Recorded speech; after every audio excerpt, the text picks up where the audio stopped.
आमच्या घरी आहे ना हे टोमॅटोचं सार आठवड्यातून एकदा होतंच. अतिशय दाटसर, रुचकर, क्रीमी होतं आणि हे ना असंच पिऊ पण शकतो आणि मुख्य म्हणजे भातावर टाकून भातासोबत देखील हे सार खाऊ शकतो. नमस्कार, मी मधुराज रेसिपी फूडीमध्ये तुम्हा सर्वांचं खूप खूप खूप मनापासून स्वागत. ओरपून प्या नाहीतर कालवून खा असं हे टोमॅटोचं सार आहे. 1/2 किलो लाल बुंद टोमॅटो घ्यायचेत आणि पाण्यात घालून स्वच्छ धुवून घ्यायचे टोमॅटो. त्यावर माती वगैरे असेल ना ती निघून जाते बेसिकली. सुती कापडावर हे टोमॅटो काढायचे आणि कोरडे करून घ्यायचे. आता या टोमॅटोच्या मोठ्या मोठ्या फोडी करून घ्यायच्या. हे स्टेनलेस स्टीलचं चॉपिंग बोर्ड आपलंच आहे. madhurazrecipeclub.com वरून ऑर्डर करू शकता किंवा व्हॉट्सअप नंबर देते. इतरही उत्पादनं आहेत, वेबसाईटवर जाऊन चेक करा की. अगदी बारीक चिरायची गरज नाही आहे, फक्त अशा मोठ्या मोठ्या फोडी करून घ्यायच्या. अगदी झटकीपट होणारं हे टोमॅटोचं सार आहे. तर सगळ्यात आधी अख्खे धणे घ्यायचे. धणे भाजून वगैरे नाही घेतलेले. तर यामध्ये सुक्या लाल मिरच्या घ्यायच्या. बॅडगी मिरची घेतली आहे मी, 3 घेते आहे. आता पुढचं काहीच जिन्नस यामध्ये न घालता सुके जे आपले मसाले आहेत हे आधी दळून घ्यायचे. यामुळे काय होतं ना, सुका मसाला हलकासा दळला जातो. बघा, हलकासा दळला गेला. आता यामध्ये सगळ्यात आधी टोमॅटो घालायचे बेसला. लसूण पाकळ्या, लसूण जास्त घालायचं या सारसाठी, आणि अर्धा कप ओल्या नारळाचं चव. आणि आत्ता अजिबात पाणी न घालता हे दळून घ्यायचं. पाण्याचा अजिबात वापर न करता हे छान जितकं शक्य असेल ना तितकंसं मेळण्यासारखं एकदम बारीक मिक्सरला फिरवून घ्यायचं.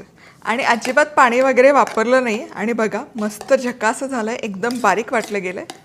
चला, आता सारला फोडणी करण्याकरता 2 टेबलस्पून तेल कढईमध्ये गरम करण्यासाठी ठेवलं. यामध्ये सगळ्यात आधी मोहरीचा खमंग असा तडका बसला पाहिजे, फोडणी बसली पाहिजे.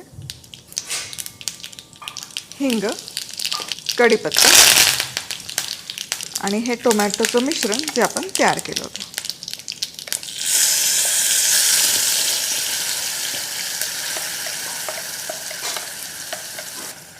किती सुरेख रंग आलाय आणि मिश्रण आहे ना मस्त असं खूप छान असं ते ॲक्च्युली वाटलं गेलं आहे. आता या वाटणामध्ये काही जण कांदा पण घालतात. तुम्हाला आवडत असेल तर कांदाचे अर्धा कांदा किंवा एक छोटूसा कांदा घातला काही हरकत नाही. आता हे मिसळून घेऊयात आणि हे वाटण आपल्याला एक 5 मिनिटं छान तेलावर परतून घ्यायचं आहे. म्हणजे टोमॅटोचा जो कच्चेपणा आहे किंवा कच्चा वास आहे, लसणाचा कच्चा वास आहे, तो सगळा निघून जाईल. पण काय खमंग सुवास तरवळतोय, फोडणी खमंग बसली आहे, वाटण कमाल झालं आहे, क्या बात. चला, इथे ना बरोबर 7 ते 8 मिनिटं हे टोमॅटोचं मिश्रण आहे शिजण्यासाठी ठेवलं होतं. मस्त हलकंसं त्याला तेल सुटायला सुरुवात झाली आहे. सुवास तर एवढा खमंग दरवळतोय, क्या बात आहे. आता यामध्ये मीठ घालूयात, चवीपुरतं मीठ, कोथिंबीर मिसळून घ्यायचं. वा, कोथिंबीर नंतर घातली तरी काही हरकत नाही, पण आत्ता फोडणीत घातली ना त्याचा स्वाद छान उतरतो. आणि गरम पाणी, गरम पाण्याचाच वापर करा, थंड पाणी नका घालू. आणि आता हे मिसळून घ्यायचं.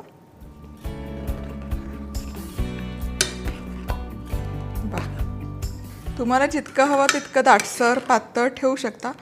मी मध्यम कन्सिस्टन्सीचं ठेवते. खूप जाड आहे म्हणजे दाटसरही नाही आणि खूप पातळही नाही, म्हणजे पाण्या इतकंही नाही. आता हे ना मस्त दणकून उकळून घ्यायचं 7 ते 8 मिनिटं. चला, हे टोमॅटोचं सार मस्त दणकून उकळलं आहे. इतका कमाल सुवास तरवळतोय. तुम्ही आवडीप्रमाणे यात थोडंसं साखर किंवा गुळाचा खडा घालू शकता. मी घातलेला आहे सिक्रेटली. पण ओलं नारळ जे आपण वापरलं ना त्याचा हलकासा गोडवा त्यामध्ये उतरतो, त्यामुळे ॲडिशनल अजिबात गरजेचं नाही आहे. बघा, काय मस्त एकसंध झाला आहे, रंग सुरेख आला आहे, टेक्स्चर कमाल आलं आहे. वा वा वा.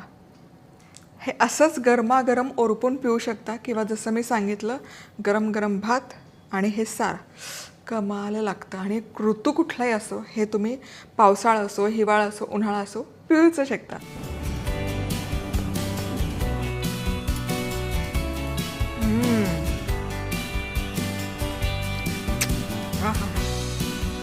क्या बात.